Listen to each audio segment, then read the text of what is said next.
All right. Everybody good and on? Anna Marie, you're first. Rece, what were your expectations for Kentucky before the season, and what are they now?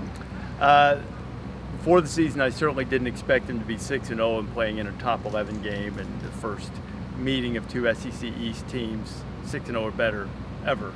I expected them to be good. I thought their offense would be improved with the new offensive coordinator, but their performance up to this point has surprised me and impressed me. I think the expectation now, because I don't want to be disingenuous, is that they aren't as good as Georgia. I don't think my expectation is for them to play in the SEC championship game, but that's why you play, and you put yourself on this stage to give yourself an opportunity for such things. And Kentucky, if it can pull a stunner on Saturday, then my expectation would be that they finish the deal and go play in the SEC championship game. Thank you. Boy, that was easy. We're all done. Good question too, by the way. I'd like everyone to take note of that question. Open, neutral, lean. You guys know what that is? The question was open, it was neutral, did not assign a value, and it was lean. The great John Sawatsky, the greatest interviewing guru on the planet, would be quite pleased with your question. Somebody tell Vicki Michaelis. That was excellent. Student. Excellent. So, Rece, Kirby all week talked about Kentucky being physical. He said the past few years, every time they play Kentucky, it's always physical.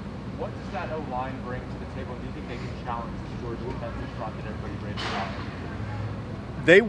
They will not back down from them. That's something that I think Mark has made a hallmark of his program. They always play tough. The question has always been, do they have enough explosive speed?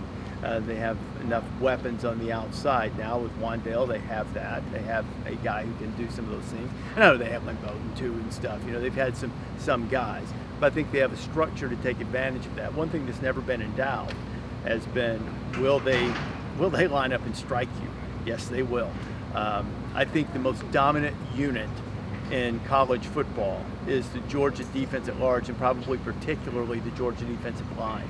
So they're not just going to line up and run over Georgia with Rodriguez, but can they make some plays? Yes, I think they will, because I think they'll provide a challenge for Georgia for sure. But I do think it's a tall task. I don't think they're going to line up and run for 3 bills like they have a couple of times against SEC teams. They can have a solid day in the mid-100s, not turn the ball over, make short yardage when they get the opportunity. I think that would be a win and the recipe for potential success for their offensive line. Rece, what are your thoughts on the environment that is Sanford Stadium, Athens, Georgia? What's happening here with the crowd? Like 2 weeks ago with the Arkansas game, I know you were in town and how loud it was. You know, do you think that the environment has become a little bit more elite in recent years, or has it always been this way? No, it hasn't always been this way. And I've been coming here for, I guess my first trip here was sometime in the early 90s, so I've been coming to games in Georgia for years. And there has always been a little bit of that entitled atmosphere. You know, we're supposed to win the game, entertain me, cover the spread, you know, let's have a big play or two, you know. So I think there's been a little bit more energy in recent years. I think back to the Notre Dame night game, which was a lot of noise and energy in the crowd. Certainly, Kirby challenged the fan base for the Arkansas game, and they responded. And that's often not the case for noon kickoffs in the SEC, as you guys are well aware. But they answered the bell this time. So I think there has been an improved atmosphere that's sort of gone hand in hand with having great players and having a lot of success. What are your thoughts on Will Levis kind of taking over his job in Kentucky and kind of leading them to a 6-0 record? And what do you think he has on the outside with Wandale Robinson and what they can do to beat some of these Georgia receivers, especially with Tyke Smith out for the rest of the season? Well, you're going to have, you know, sort of what we were talking about earlier. If you're going to move the ball against Georgia, you're not going to work it down the field with a Navy-esque 21-play drive, if you guys saw that last night. That's not happening. So you're going to have to get some chunk plays, some explosive plays. And I think what you have as Will Levis continues to grow and improve, he hasn't played a lot. I mean, he played some at Penn State, and, you know, first season here in a new system. I think you're starting to see a little bit more comfort. I think as you continue to see more comfort, you'll see the turnovers start to drop a little bit, which is really key if they're going to have a chance against Georgia. But I think he's a big, strong guy who's a good athlete. He can hurt you a little bit with his feet. He doesn't back down from anything. and certainly Wan'Dale is an elite player. Maybe he is as good as any receiver in the conference and among the best in the country for sure. I think so. It's the recipe. He'll have to be big because they'll need to make one-on-one plays. Will's going to have to trust him. He's going to have to, let's say, throw it into coverage because that implies making a mistake. But when it's one-on-one, he's got to give his guy a chance to win. And if he does that, I think that would be their best opportunity to try to knock off Georgia. Rece, I know we're only 6 games in, but how do you compare what Georgia's defense has done so far to maybe some of the best defenses of the last 10, 20 years? They're on target because they look the part, but they haven't been challenged by what I would consider an elite offense yet.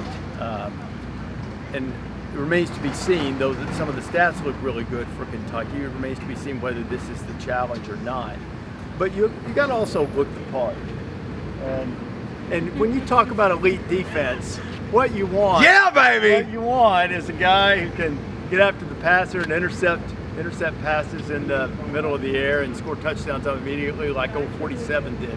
But I think right now you would be on track to compare Georgia to 2011 Alabama, 2011 LSU. People forget that because of the way they lost in the national championship game. But of this generation, this era of football, those are the two that come to mind in terms of elite defenses. Alabama 2016 was really good as well. So I think that's the bar, that's the opportunity for this Georgia defense. But you've got to prove it against elite competition. There's nothing to indicate to me from what I've seen watching that they can't do it. It's just a matter of when they get the opportunity to be able to do it. And they look, as I said earlier, they are the most dominant unit in college football, and they are the reason that Georgia is not completely immune, but most immune to being knocked off, to having some type of awful face plant, that you see, that we've seen across college football really for the entire first half of the season.